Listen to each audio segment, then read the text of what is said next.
आज शाम के वचन के मनन के लिए हम लोग निकालेंगे भजन संहिता उसका 37वां अध्याय, Psalms 37 वर्स 23। भजन संहिता उसका 37वां अध्याय और उसकी 23वीं आयत, Psalms 37 वर्स 23। मनुष्य की गति यहोवा की ओर से दृढ़ होती है और उसके चलन से वह प्रसन्न रहता है।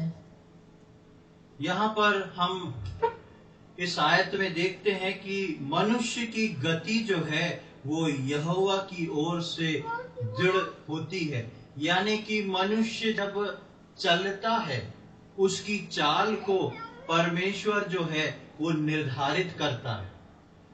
लेकिन जब आप इस वर्ष को अंग्रेजी बाइबल में पढ़ेंगे तो आपको अनुवाद कुछ फर्क महसूस होएगा, क्योंकि उसमें इस प्रकार लिखा है, steps of a good man are ordered by Lord. एक भले मनुष्य के पैरों की गति, या हम दूसरे शब्दों में कहें कि परमेश्वर जिससे प्रेम करता है या परमेश्वर जिसको चुन के अपने पास ले आता है, उसके पैरों को परमेश्वर बताता है कि किस ओर चलना है, कैसे अपने कदमों को रखना है, कहां पर आगे बढ़ना है। एक और आयत को हम देखेंगे, भजन संहिता उसके 25वें अध्याय में आएंगे, वहां पर और स्पष्ट रूप से इन बातों को हम देख सकते हैं। Psalms 25 और उसका 12, 13, 14।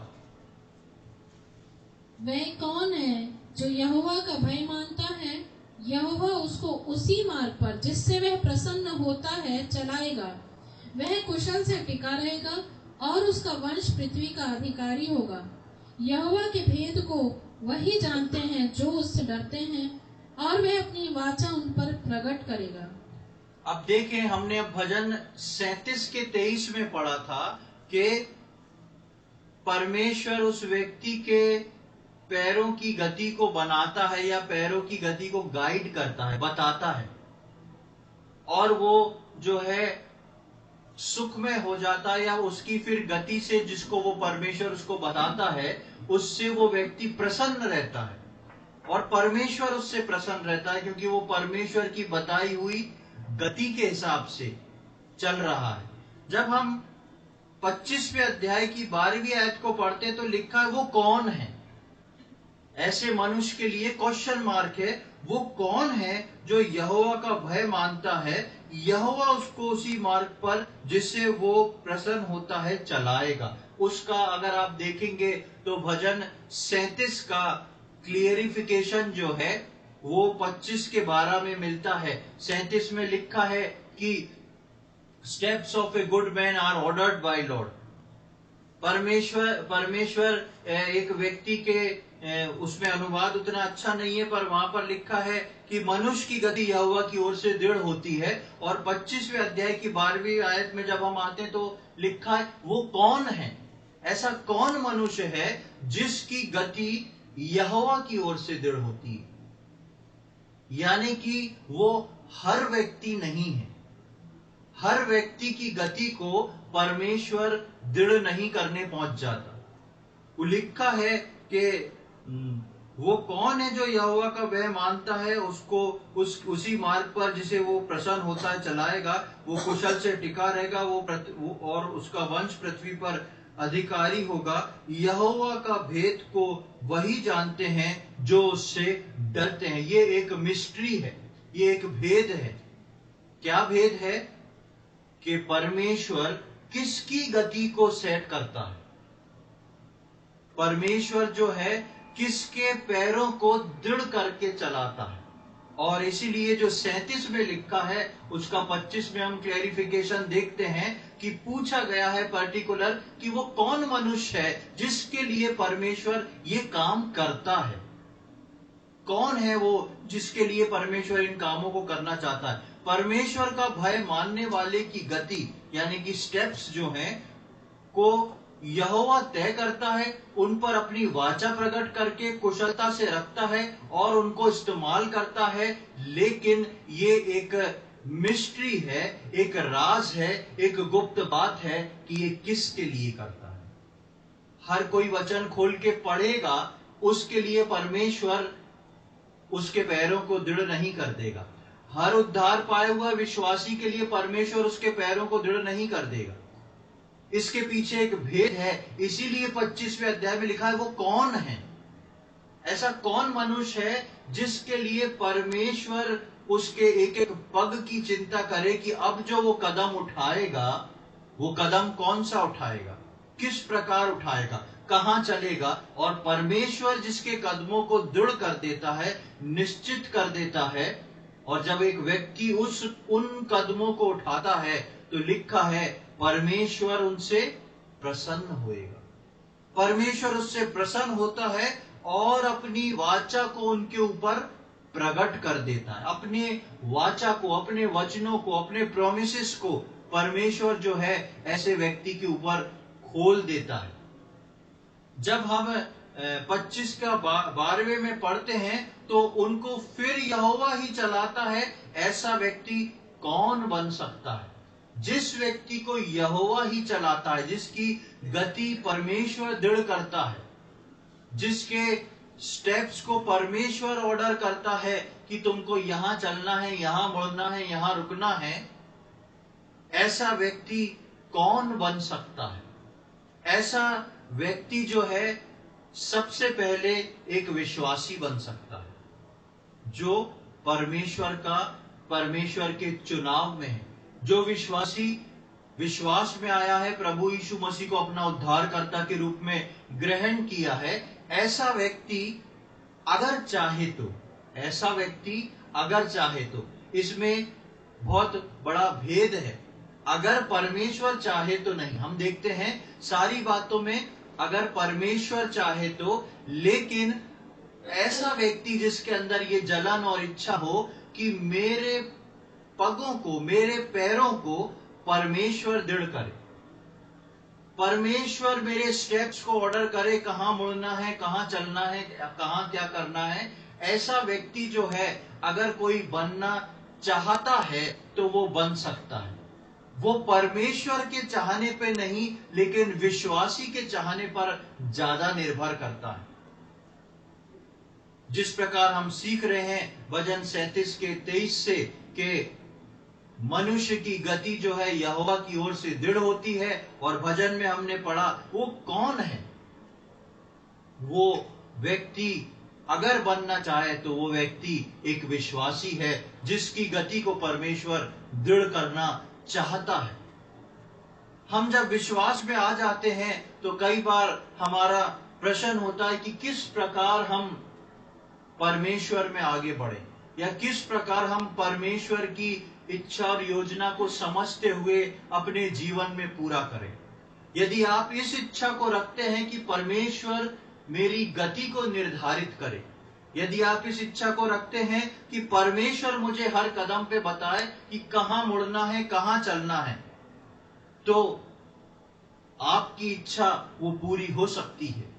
आप उसको परमेश्वर के सम्मुख रख सकते हैं, और उसके लिए परमेश्वर ने जो चीज परमेश्वर ने अपने वचन में ठहराई है, यदि हम उसको लेके चलें तो बेशक आप उस जगह पे अपने नाम को लिख के बोल सकते हैं कि परमेश्वर ने मेरे पैरों को दृढ़ किया है, परमेश्वर अब मेरी गति को निर्धारित करता है। और क्योंकि अब परमेश्वर मेरी गति को निर्धारित करता है, इसलिए मैं जो हूं, मुझको, मेरे ऊपर जो है परमेश्वर अपनी वाचा को प्रकट करता है, अपने वचनों को प्रकट करता है, और मुझे बताता है कि मुझे कहां पर क्या कैसे करना है। 3 बातों को आज हम देखेंगे, जो परमेश्वर किन लोगों की गति को तय करता है, किन लोगों की गति को तय करने में परमेश्वर इंटरेस्टेड रहता है, किन लोगों के स्टेप्स को ऑर्डर करने के लिए परमेश्वर जो है उत्सुक रहता है, और परमेश्वर उनको कर सकता है। ऐसे विश्वासियों के लिए या ऐसे व्यक्तियों के लिए जिस प्रकार हम भजन 25 में पढ़े वो कौन है, तो यदि मैं और आप वैसा बनना चाहते हैं तो उसके लिए 3 शर्त और नियम है परमेश्वर के वचन से, जिनको यदि हम पूरा करते हैं तो हम हमारे पगों को या हमारे पैरों को परमेश्वर जो है दृढ़ कर सकता है, मुझको और आपको गाइड करके आगे ले चल सकता है। और जब हम चलते हैं तो परमेश्वर हमारे चलन पे प्रसन्न होता है। उन 3 बातों को जो आज हम देखेंगे, वो पहले मैं इन 3 बातों को आपके सम्मुख रख रहा हूं, फिर एक एक करके उसको हम समझेंगे। पहला है परमेश्वर के स्थान में ठहरे रहना।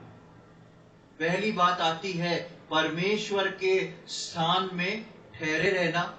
दूसरी बात आती है ठहरे हुए स्थान में परमेश्वर की सुनने को जाना। ठहरे हुए स्थान में परमेश्वर की सुनने को जाना। और तीसरी बात आती है सुने हुए पर चलना।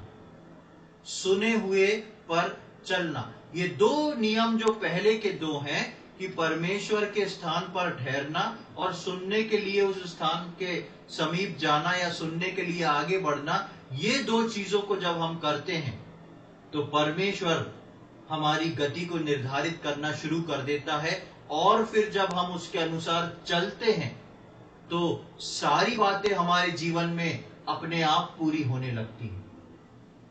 हम प्रभु में भी बढ़ेंगे क्योंकि हम उसके वचनों को सुन के थाम रहे हैं, हम उसके वचनों को लेके अपने अंदर भर के चल रहे हैं। और हम परमेश्वर के गाइडेंस के अनुसार जब चलते हैं तब हमारे चलन से जो है परमेश्वर प्रसन्न होता है। सबसे पहले हम पहली बात को देखेंगे कि प्रभु के स्थान में ठहरे रहना या प्रभु के स्थान में ठहरना क्या है। प्रभु के स्थान में ठहरने का मतलब ये नहीं कि आप पूरे समय कलीसिया में बैठे रहें। प्रभु के स्थान में ठहरने का मतलब ये नहीं कि आप पूरे समय परमेश्वर के भवन में या कलीसिया में बैठे रहें। प्रभु के स्थान में ठहरने का अर्थ है कि मैं और आप प्रभु की उपस्थिति में बैठना सीखें। और वो उपस्थिति मैं और आप हर जगह बना के रखें, उसको मेंटेन करके रखें। चाहे मेरा और आपका व्यक्तिगत जीवन हो, चाहे मेरा और आपका कलीसिया का जीवन हो, चाहे मेरा और आपका पारिवारिक जीवन हो, उसमें हम इस प्रकार जिए कि हम परमेश्वर की उपस्थिति में हर जगह हमारे जीवन में पहली प्रायोरिटी जो है वो परमेश्वर बन जाए। हम देखते हैं पुराने नियम में परमेश्वर जब अब्राहम को चुनता है तो परमेश्वर अब्राहम को चुनता है और चुन के अब्राहम को बोलता है कि मैं जो स्थान तुम्हें दिखाऊंगा वो स्थान पे तुम्हें ले चलूंगा, तुम निकल चलो, जो स्थान मैं तुम्हें दिखाऊंगा वहां पे चलो और वहां पे तुम्हारे को जनरेशन टू जनरेशन ब्लेसिंग्स होंगी और बहुत सारी चीजों को मैं दूंगा।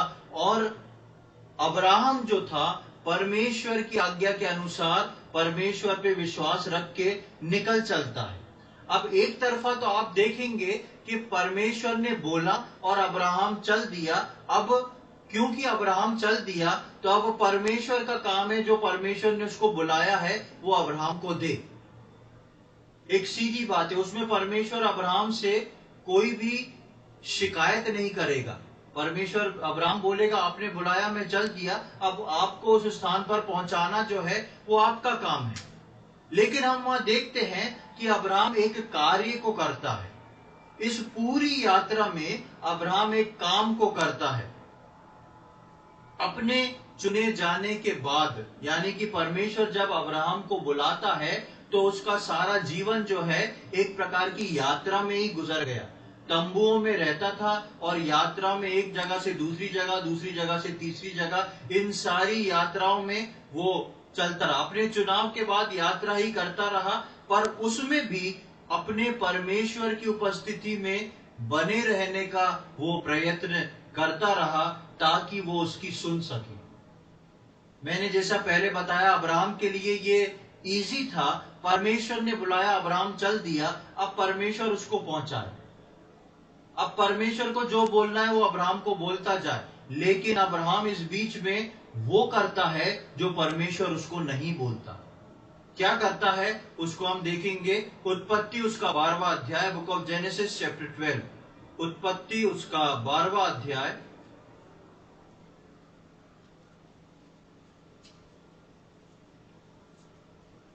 और उसकी 7वीं और 8वीं आयत को हम पढ़ेंगे। Genesis chapter 12 verse 7 and 8. तब यहोवा ने अब्राहम को दर्शन देकर कहा, यह देश मैं तेरे वंश को दूंगा। और उसने वहां यहोवा के लिए, जिसने उसे दर्शन दिया था, एक वेदी बनाई। फिर वहां से आगे बढ़कर वह उस पहाड़ पर आया जो बेतेल के पूर्व की ओर है, और अपना तंबू उस स्थान में खड़ा किया जिसके पश्चिम की ओर तो बेतेल और पूर्व की ओर ए है। वहां भी उसने यहोवा के लिए एक वेदी बनाई और यहोवा से प्रार्थना की। आप जब आगे पढ़ते जाएंगे तो आपको कई जगह मिलेगा अब्राहम जो था एक वेदी बनाने वाला व्यक्ति था। और ये वेदी जब बनाई जाती थी पुराने समय में, तो वो वेदी को तैयार करके उसके ऊपर बलिदान चढ़ाया जाता था, अपने परमेश्वर को धन्यवाद दिया जाता था, उसको स्मरण किया जाता था, उसके वचनों को स्मरण किया जाता था, उसकी आराधना और स्तुति की जाती थी। वेदी बनाना उस समय इतना आसान नहीं था। पत्थरों को लेना, बराबर से रखना, जमाना, उसके बाद जानवर को लेके आना, उस वेदी के ऊपर रखना, बांधना, फिर उसका बलिदान करना, उसको जलाना, बहुत सारे जो थे काम थे उसके अंदर। और परमेश्वर ने अब्राहम को बुलाया था, परमेश्वर की जिम्मेदारी थी। और अब्राहम पूरे समय यात्रा पे यात्रा, यात्रा पे यात्रा, क्योंकि परमेश्वर उसको बोल रहा है अब यहाँ जाओ, वहां जाओ, इधर करो, ऐसा करो। तो अब्राहम कहीं से भी गलत नहीं था। अब्राहम अपने उस कामों को कर रहा था जो परमेश्वर उसको बोल रहा था। लेकिन एक काम अब्राहम कर रहा था जिसको परमेश्वर ने नहीं बोला था। और वो काम अब्राहम इसलिए कर रहा था क्योंकि अब्राहम अपने परमेश्वर के बिना रहना नहीं चाहता था। अब्राहम को अपने परमेश्वर की उपस्थिति इतनी प्यारी थी कि वो जहां कहीं जाता, जाने को परमेश्वर बोल रहा है, आगे अब्राहम बढ़ रहा है, लेकिन जहां जा रहा है वहां क्या कर रहा है? वेदी को बना रहा है। और वेदी को बनाना जो था वो अब्राहम का त्याग, बलिदान और परमेश्वर के प्रति एक प्रेम को दिखाता था। हर जगह वो वेदी को बना के परमेश्वर की आराधना करता है। परमेश्वर ने उसको नहीं बोला था जहां जहां जाओगे वहां वेदी बनाना, आराधना करना, नहीं। लेकिन अब्राहम ऐसा क्यों कर रहा था? क्योंकि अब्राहम जो था वो परमेश्वर से प्रेम रखता था।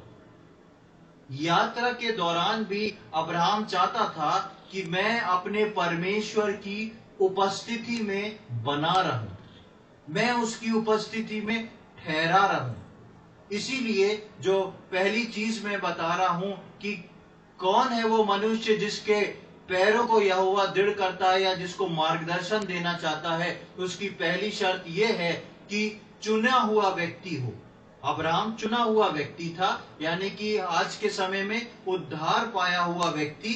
अगर उद्धार पाया हुआ व्यक्ति परमेश्वर की उपस्थिति में अपने आप को बनाए रखता है, परमेश्वर की उपस्थिति में परमेश्वर आपको बनाए नहीं रखेगा। परमेश्वर की उपस्थिति में आने के लिए परमेश्वर आपको अवसर देगा, लेकिन परमेश्वर की उपस्थिति में अपने आप को बना के रखना है। अब्राहम को ये नहीं बोला गया था, लेकिन अब्राहम को अपने परमेश्वर से प्रेम था और वो अपने परमेश्वर की उपस्थिति में बने रहने के लिए वो चाहता था कि परमेश्वर की सराउंडिंग मेरे चारों तरफ रहे। जब वो बात नहीं कर रहा है तो मैं उससे बात कर लूं। इसी प्रकार प्रियो, मेरे और आपके जीवन में सबसे पहली चीज जो है वो ये है कि मैं और आप उस स्थान पर रहें, हर समय वहां रहने की कोशिश करना और उसके संपर्क में बने रहना। ये उद्देश्य बन गया था अब्राहम का। ये उद्देश्य जो है मेरे और आपके जीवन का बनना बहुत जरूरी है, यदि मैं और आप चाहते हैं कि परमेश्वर मेरे और आपके पैरों को दृढ़ करे और गाइड करे कि कहां चलना है। सबसे पहले उसकी उपस्थिति में। अब उसकी उपस्थिति में हम कैसे बने रह सकते हैं? नए नियम के हिसाब से या नए नियम की कलीसिया या आज के विश्वासियों के हिसाब से एक व्यक्ति परमेश्वर की उपस्थिति में तब अपने आप को बनाए रख सकता है जब वो दूसरी जगहों से अपनी उपस्थिति को काटेगा। दूसरी जगहों से जब मैं और आप अपनी उपस्थिति को कट ऑफ करेंगे, तभी हम परमेश्वर की उपस्थिति में बने रह सकते हैं। ये संभव नहीं है मनुष्य के लिए कि आप सब कुछ करें और हम परमेश्वर की उपस्थिति में बने रहने की कोशिश करें। कहीं से अब्राहम ने अपने आप को कट ऑफ किया होगा। अब्राहम पूरे समय यात्रा कर रहा था। अब्राहम के पास कड़ी मेहनत का था। उसको कहीं पर भी जाके किराए का मकान लेके नहीं रहना था, अपने तंबुओं को ठोकना था। उसके साथ बहुत सारे भेड़ बकरी, बहुत सारे सेवक थे।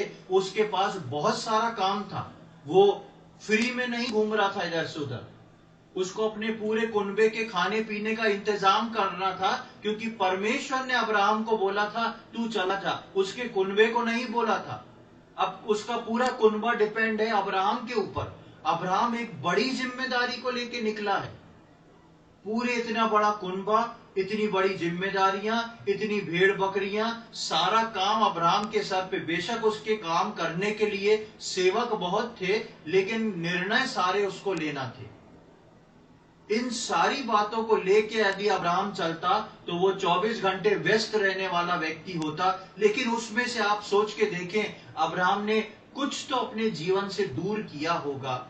जब दूर किया होगा, उसमें जो गैप आया होगा, उसमें जो समय मिला होगा, उस समय में अब्राहम ने परमेश्वर के लिए वेदी बनाई, उसकी आराधना करी, उसको धन्यवाद दिया। और एक वेदी बना के आराधना करना पुराने समय में एक दिन भर का काम था, 1-2 घंटे का काम नहीं था, एक लंबा प्रोसीजर था।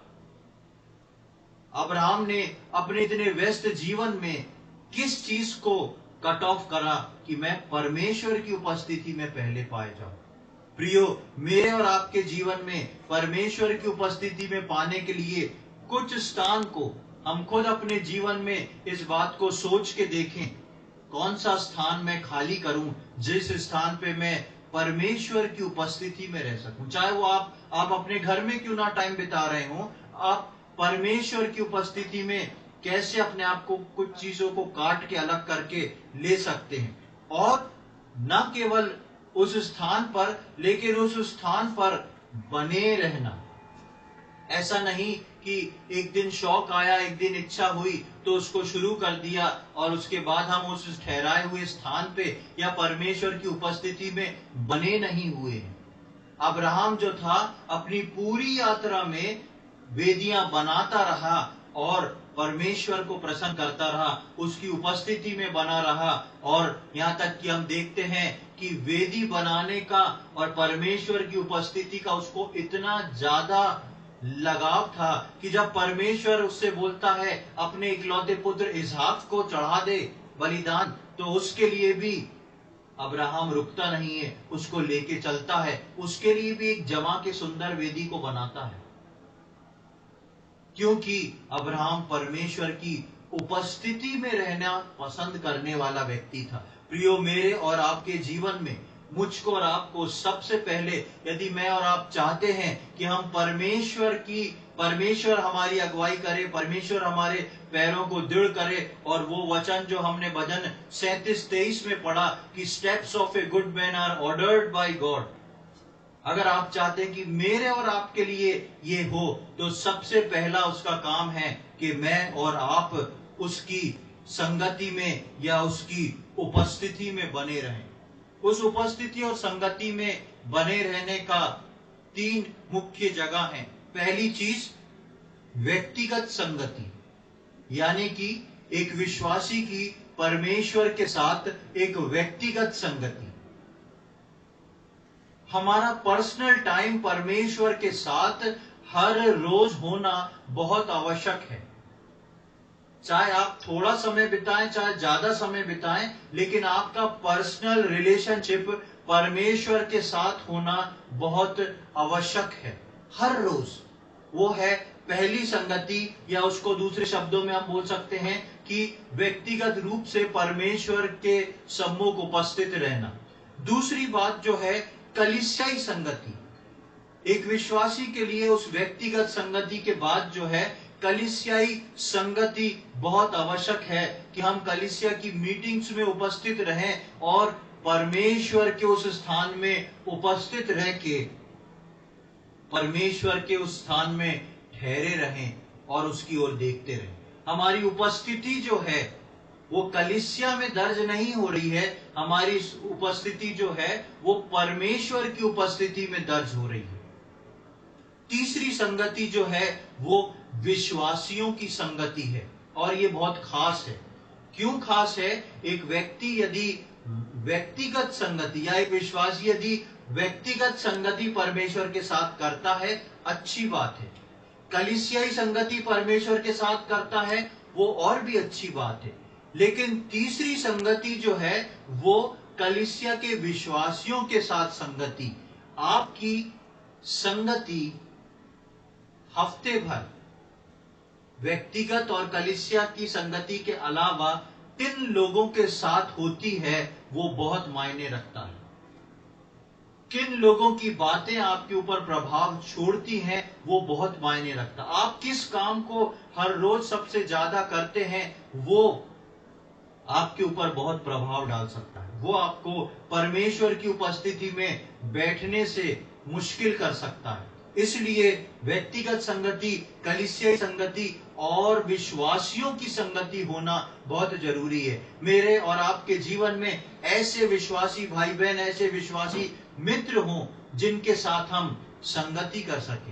आप भले ही आना जाना नहीं कर सकते हैं, आप फोन से बात करें, आप मैसेज से बात करें, आप उनके साथ एक टच में रहें। एक संगति को रखना बहुत जरूरी है।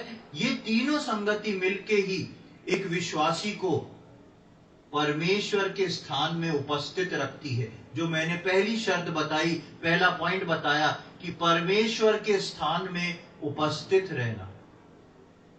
परमेश्वर के स्थान में उपस्थित रहना मेरे और आपके जीवन में ये पहली चीज जो है इन तीन संगतियों को लेके आती है। उसके बाद हम दूसरे विचार पे, दूसरे पॉइंट पे आते हैं। फिर उस स्थान पर ठहर कर सुनना, परमेश्वर की संगति में बैठना, परमेश्वर की संगति में ठहरे रहना। और दूसरी बात आती है कि परमेश्वर की उपस्थिति या परमेश्वर की संगति में ठहर के उसकी सुनना। हमारा परमेश्वर की संगति के साथ विजिटिंग जो है वो भागता दौड़ता ना हो कि हम आए हैं सिर्फ इस बात को पूरा करने के लिए कि हाँ प्रभु ने ये बोला है, भागते दौड़ते आए, इसको पूरा करा, भागते दौड़ते चले गए। हमारा मन जो है वो दूसरी चीजों में लगा है, दूसरे चिंताओं में लगा है।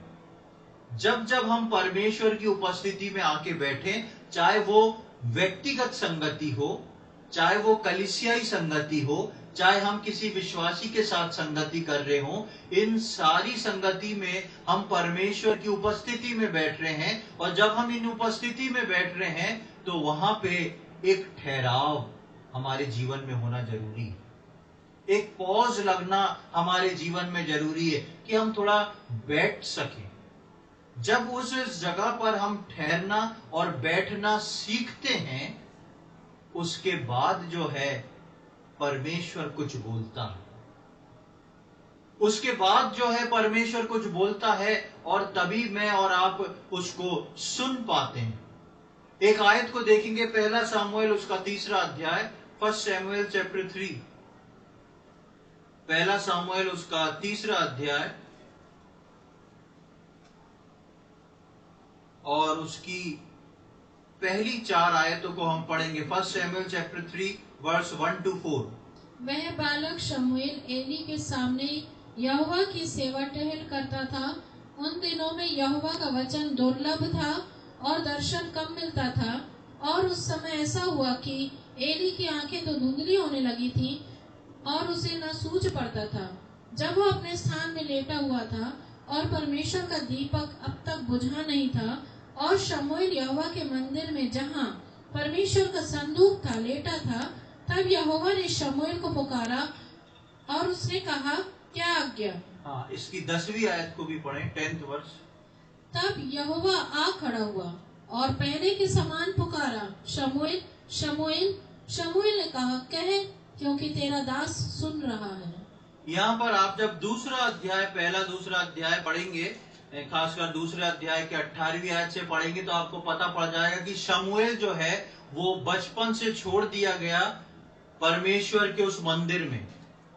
और शमूएल बचपन से जब छोड़ दिया गया परमेश्वर के उस मंदिर में, तो काफी साल तक शमूएल वहां पर सेवा टहल करता रहा और वो वहीं रहता था। हमने जब उन आयतों को पढ़ा, तीसरे अध्याय की शुरुआती आयत में, तो वहां दूसरी आयत में लिखा है कि वो वहां पर जाके लेट गया था जहां वाचा का संदूक था। वो रात में अपना बेड वहां बिछा के सो जाता था। कौन? शमूएल। और इस समय में शमूएल जो था अपनी जवानी की उम्र तक आ चुका था। बचपन से लेके जवानी तक की उम्र में हर रोज शमूएल का काम ये था परमेश्वर के मंदिर में सेवा टहल करना, परमेश्वर के मंदिर में बैठना, परमेश्वर के मंदिर में लेटना, परमेश्वर के मंदिर में सोना। इतने समय तक, इतने सालों तक शमूएल जो था वो परमेश्वर के उस स्थान पर ठहरा रहा। इतने वर्ष जब बीत जाते हैं तो परमेश्वर शमूएल को आके उसके मंदिर में आवाज देता है। परमेश्वर ने अब तक अपने मंदिर में इस प्रकार किसी को नहीं बुलाया था जिस प्रकार परमेश्वर शमूएल को बुलाता है। और एली जो महायाजक था, बहुत सीनियर था शमूएल से, उसको परमेश्वर की आवाज सुनाई नहीं देती है। उपस्थिति एलिया की भी उस मंदिर में थी।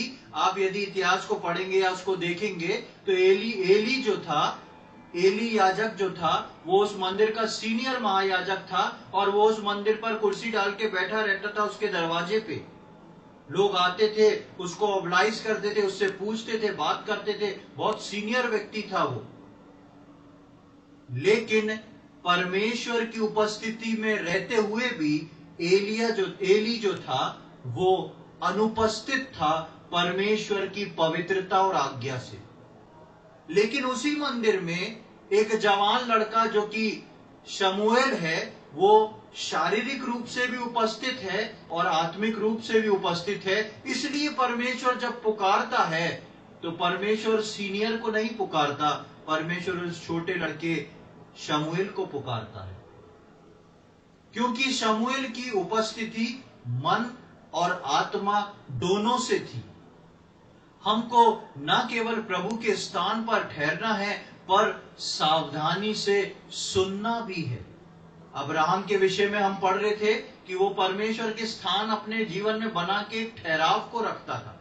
मुझको और आपको केवल वो ठहराव नहीं बनाना, केवल उस उपस्थिति में रुक के ठहरना नहीं है, लेकिन उसके साथ साथ सुनने के लिए उसके करीब जाना है। शमूएल सुनने पाया, इसलिए परमेश्वर ने उसको एली की जगह चुन के भविष्य बताया और अपना भविष्यवक्ता बना के इजराइल का न्याय करवाया।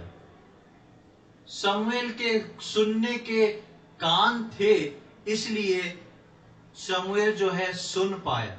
परमेश्वर की उपस्थिति में रहना ही सुनना नहीं होता, नहीं तो एली सुन चुका होता। और एली को जब शमूएल बताता है तो एली समझ जाता है। वहां लिखा है, आप तीसरा अध्याय पढ़ेंगे तो एली समझ जाता है और एली बोलता है कि अब जब वो आए ना तो उसको बोलना, सुन तेरा दास सुन रहा है, बोल तेरा दास सुन रहा है। एली को एक्सपीरियंस है, एली को सब कुछ मालूम है, लेकिन फिर भी एली को वो नहीं मिल पा रहा जो शमूएल को मिल रहा है। प्रियो, मेरा और आपका व्यक्तिगत रीति से परमेश्वर की उपस्थिति, पारिवारिक रीति से परमेश्वर की उपस्थिति, कलीसिया के रीति से परमेश्वर की उपस्थिति इस बात को कंफर्म नहीं करती कि परमेश्वर मुझसे और आपसे बात कर लेगा। मेरी और आपकी उपस्थिति इस बात से कंफर्म होती है कि परमेश्वर मुझसे बात करेगा जब मैं और आप परमेश्वर के उस भवन में या परमेश्वर की उस उपस्थिति में ठहराव रख के सुनने के लिए तत्पर हो, बोलने के लिए धीमे ना हो। ऐसा ना हो कि जब हम परमेश्वर की उपस्थिति में जाएं हम अपने आप को ही उंडेल दें। परमेश्वर ये, परमेश्वर वो, परमेश्वर ऐसा, परमेश्वर वैसा, आप मेरी स्थिति जानते हैं, ऐसा वैसा सब कुछ चिट्ठा, और जब देखा तो टाइम हो गया, अच्छा परमेश्वर चलता हूं, आमीन। परमेश्वर को बोलने को समय कहां मिला। अब्राहम ठहरता था समय को सेपरेट करता था, अलग निकालता था उसकी उपस्थिति में बने रहने को, जो परमेश्वर ने उससे नहीं कहा था। शमूएल बचपन से जाके उसके भवन में रहता था, ठहरता था, उठता, जागता, सोता, वही है वो मंदिर के अंदर। और परमेश्वर इस बार एली को नहीं, शमूएल को चुनता है और शमूएल को अपनी आवाज सुनाता है और शमूएल को एली के विरोध में, उसके बच्चों के विरोध में भविष्यवाणी करके बता देता है कि आगे आने वाले सालों में क्या होने वाला है। और शमूएल ही पूरी बाइबल में एक ऐसा व्यक्ति था जो कि एक प्रॉफिट था, एक प्रीस्ट था, एक प्रीचर था, एक जज था। 3-4 चीजें केवल शमूएल के जीवन में हम देखते हैं, जो कि महायाजक भी था, प्रचारक भी था, भविष्यवक्ता भी था, टीचर भी था। इतनी सारी चीजें शमूएल बन सका क्योंकि शमूएल सुन सका। शमूएल के पैरों को परमेश्वर ने दृढ़ करा क्योंकि शमूएल ने परमेश्वर की ना उपस्थिति में ना केवल वो ठहरा रहा, लेकिन वो सुन के करता रहा। मेरे और आपके जीवन में प्रियो, उस उपस्थिति को रखना, उसमें ठहराव को रखना और उस ठहराव में सुनने के लिए तत्पर होना बहुत आवश्यक है। हमको भी सुनने के लिए उसकी उपस्थिति में अपने कान जो हैं वो खोलना है, ताकि उसकी आवाज, उसकी बात सुने। जब हम बाहर के शोर से दूर रहेंगे तब अंदर की आवाज सुनने पाएंगे। ये सुनने के विषय में दूसरा पॉइंट है। जब हम बाहर की ओर से अपने कानों को बंद रखेंगे तब हम अंदर की आवाज, जो परमेश्वर की आवाज है, उसको सुनने पाएंगे। मूसा के विषय में हम पढ़ते हैं, जब मूसा के सम्मुख परमेश्वर जाके परमेश्वर से मूसा बोलता है कि परमेश्वर मुझको अपनी गति दिखा दे, मुझको अपनी गति बता दे। और परमेश्वर उसको ले जाता है, एक चट्टान में छुपा देता है और वहां पर हम कई बातों को देखते हैं। वहां पर परमेश्वर उसको अपनी गति बताता है। हम एलिया के विषय में पढ़ते हैं। एलिया जब भागता है, परमेश्वर के सम्मुख आता है, तो वहां पर जाता है और लिखा है चट्टाने तड़की, आंधी आई, भूकंप आया, ऐसा वैसा बहुत सारी चीज हुई। उसके बाद कुछ हुआ, किसी को याद है क्या हुआ? हाँ, लिखा है उसके बाद एक धीमी आवाज आई। और वो आवाज किसकी थी? परमेश्वर की थी। परमेश्वर की आवाज जो है वो एक धीमी आवाज है। एलिया जो था उस पर्वत पर उपस्थित था। प्रकृति और संसार का सारा शोर हुआ, आंधी आई, भूकंप हुआ, चट्टाने तड़की, बहुत जम के शोर हो रहा है। एलिया सोच रहा इन्हीं में से कहीं से परमेश्वर भी दहाड़ता हुआ आएगा। लेकिन लिखा है उसके बाद एक धीमी आवाज हुई। ये शोर चारों ओर का जब तक मैं और आप सुनेंगे तब तक कभी भी उस धीमी आवाज को नहीं सुनने पाएंगे। एलिया ने जब उस शोर को शांत हो गया, तब लिखा है तब वो उस धीमी आवाज को सुन पाया, पहचान पाया और उस पे आगे बढ़ पाया। और वो धीमी आवाज जो थी वो परमेश्वर की थी। प्रियो, मेरे और आपके जीवन में ये जरूरी है कि मैं और आप जब सुनने को करीब जाते हैं तो उसके लिए एक शर्त ये भी है, संसार के शोर से मुझको और आपको कट ऑफ होना बहुत जरूरी है। संसार का शोर क्या हो सकता है? संसार का शोर आपकी व्यक्तिगत समस्याएं हो सकती हैं, आपकी पारिवारिक समस्याएं हो सकती हैं, आप जहां पर काम करते हैं वहां का टेंशन हो सकता है, आपके मित्रगणों की बैठक हो सकती है, बहुत सारे गप्पे मारने की परिस्थितियां हो सकती हैं, उधम की परिस्थिति हो सकती है। इन सब से आप जब अलग हटेंगे, उस शोर को कट ऑफ करेंगे, तब आप परमेश्वर की उस धीमी आवाज को सुन पाएंगे जो परमेश्वर आपसे करना चाहता है। पहली चीज परमेश्वर की उपस्थिति में रहना, दूसरी चीज उस उपस्थिति में ठहरे रहना और ठहर के सुनने के उसके करीब जाना, ताकि वो बोल क्या रहा है हम सुन सकें, और सुनने के लिए अपने आप को मैं और आप जो हैं वो क्वालिफाइड करके रखें। तीसरी बात पर जब हम आते हैं तो हम देखते हैं कि तीसरी बात होती है सुनकर उस पर चलना। सुनकर उस पर चलना मेरे और आपके लिए बहुत आवश्यक है। जैसा पहला हमने सुना, उपस्थिति में रहना, ठहरे रहना, सुनना। अब सुनने के बाद उस पे चलना बहुत आवश्यक है। देखेंगे हम मूसा के विषय में कुछ बातों को देखेंगे जो मूसा के जीवन में हुई। हम देखेंगे निर्गमन की किताब उसका 4 अध्याय, एक्सोडस चैप्टर 4,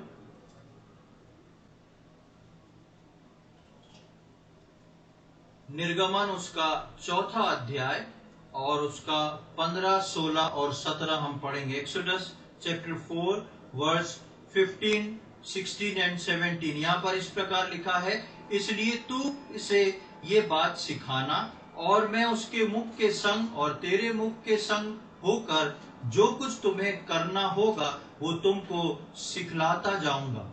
तब तेरी ओर से लोगों से बात किया करेगा, वो तेरी ओर से लोगों से बात किया करेगा, वो तेरे लिए मुंह और तू उसके लिए परमेश्वर ठहरेगा। और तू इस लाठी को हाथ में लिए जा और इसी से इन चिन्हों को दिखाना। परमेश्वर ने जब मूसा को चुना था, मूसा तब कुछ करना चाहता था, लेकिन परमेश्वर उसको उठा के एक गांव में भेज देता है, मिद्यान में भेज देता है। उसको अपनी जान बचा के छुप के मिद्यान में रहना पड़ता है। 40 साल उसके वहां बीत जाते हैं और 40 साल में परमेश्वर मूसा को तैयार करता है। और जब मूसा को 40 साल में परमेश्वर तैयार करता है तो तैयार मूसा कुछ इस प्रकार होता है कि मूसा परमेश्वर की उपस्थिति में भागना चाहता है, परमेश्वर की उपस्थिति में उसकी बातों पे मन लगाना चाहता है। इसलिए जब वो भेड़ चढ़ा रहा था तो वो जलती हुई झाड़ियों को देखने को दौड़ पड़ता है। वहां पर परमेश्वर उससे बात करता है, उसको चुन लेता है और चुनने के बाद परमेश्वर उसको बोलता है कि अब तुमको जाना है।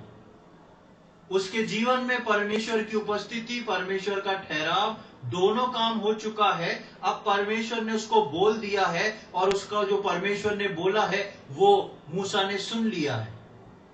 अब मूसा उस बोले हुए पे काम करने जा रहा है। और हमने यहाँ पर देखा कि 17वीं आयत में लिखा है, और तू इस लाठी को हाथ में लिए जा और इसी से इन चिन्हों को दिखाना। और परमेश्वर मूसा को एक लाठी लेके भेजता है। मूसा बहुत ज्ञानवान है। हम पहले इस बात पे सुन चुके हैं कि मूसा कितना ज्ञानी व्यक्ति था, उसको सारी चीजों को मालूम है। और परमेश्वर की जब वो सुनता है तो परमेश्वर सिर्फ उसको एक लाठी लेके भेजता है। लेकिन परमेश्वर उसको भेजने से पहले उसके पैरों को दृढ़ कर देता है, उसके पैरों को बना देता है कि कैसे जाना है, कहां पर कदम उठाना है। और मूसा इस लाठी को लेके जाता है। और जब हम निर्गमन के 14वें अध्याय में आते हैं तो वहां इस लाठी के और मूसा को जो परमेश्वर ने कहा था उसका एक बड़ा कार्य देखते हैं। एक्सोडस चैप्टर 14, निर्गमन उसका 14वां अध्याय और उसकी 21वीं आयत, 21st वर्ष। तब मूसा ने अपना हाथ समुद्र के ऊपर बढ़ाया और यहोवा ने रात भर प्रचंड पुरवाई चलाई और समुद्र को 2 भाग करके जल ऐसा हटा दिया जिससे उसके बीच सूखी भूमि हो गई। हाँ, हम देखते हैं मूसा परमेश्वर की उपस्थिति में, मूसा परमेश्वर की बात सुन रहा है। और जब मूसा सुनी हुई बात पर काम कर रहा है, वो लाठी जो परमेश्वर ने मूसा को बोल के दी, इसको लेके जा, इसको इस्तेमाल करना। अब जब मूसा परमेश्वर के कहे अनुसार उस लाठी को मारता है तो दुनिया का सबसे बड़ा आश्चर्य कर्म हो जाता है। वो समुद्र 2 भाग में खुल जाता है, सूखी भूमि निकलती है। प्रियो, ये होता है एक विश्वासी के जीवन में जब परमेश्वर उसके पैरों को दृढ़ करके सुनिश्चित करता है कि उसको क्या करना है। और जब वो परमेश्वर की उपस्थिति में रह के सुन के और सुने हुए पे चलता है तो आश्चर्य कर्म होता है। ना केवल उस व्यक्ति के लिए लेकिन दूसरों के लिए। समुद्र का बीच में से खुल जाना मूसा के लिए एक बड़ा आश्चर्य कर्म था, लेकिन उसके साथ साथ 6 लाख से ऊपर इजरायलियों के लिए और जो मिस्री सेना आ रही थी उनके लिए भी एक आश्चर्य कर्म था। यदि मैं और आप परमेश्वर की उस उपस्थिति में रह के ठहर के परमेश्वर की बात को सुन के उस सुनी हुई बात पे चलेंगे तो परमेश्वर आश्चर्य कर्म करेगा। मैं और आप केवल परमेश्वर के वचनों पे चलकर ही आश्चर्य कर्म का जीवन जी सकते हैं, अन्यथा हम अपनी समझ को लेके अपना समझ के कभी भी एक आश्चर्य कर्म का जीवन नहीं जी सकते। मूसा ने उपस्थिति में रहा, मूसा ने सीखा, मूसा ने सुना और मूसा ने सुने हुए को करा, तब आश्चर्य कर्म हुआ। इसलिए हम पढ़ते हैं भजन 37 में कि मनुष्य की गति यहोवा की ओर से दृढ़ होती है और वो उसके चलने पे प्रसन्न होता है। मूसा ने जब ये काम किया, मूसा इजरायलियों को ले आया, परमेश्वर का हृदय मूसा से प्रसन्न था। और मूसा एकमात्र बाइबल में ऐसा व्यक्ति हुआ जिसका फ्यूनरल जो था वो परमेश्वर ने दिया। किसी को ये उपाधि नहीं मिल पाई, कोई इतना प्रसिद्ध नहीं हुआ। मनुष्य को उसका अंतिम संस्कार परमेश्वर कर रहा है। मेरे और आपके जीवन में परमेश्वर चाहता है कि वो मेरी और आपकी गति को निर्धारित करे। इसलिए भजन 25 में लिखा है, वो कौन मनुष्य है, वो कौन व्यक्ति ऐसा है जिसकी गति को परमेश्वर निर्धारित कर सकता है। और वो मनुष्य है जो परमेश्वर की उपस्थिति में बैठना सीखता है।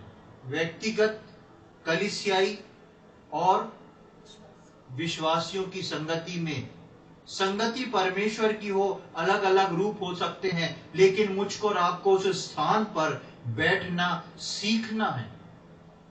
बैठ के सीख के उस स्थान पे ठहरना सीखना है, जल्दबाजी नहीं करना है।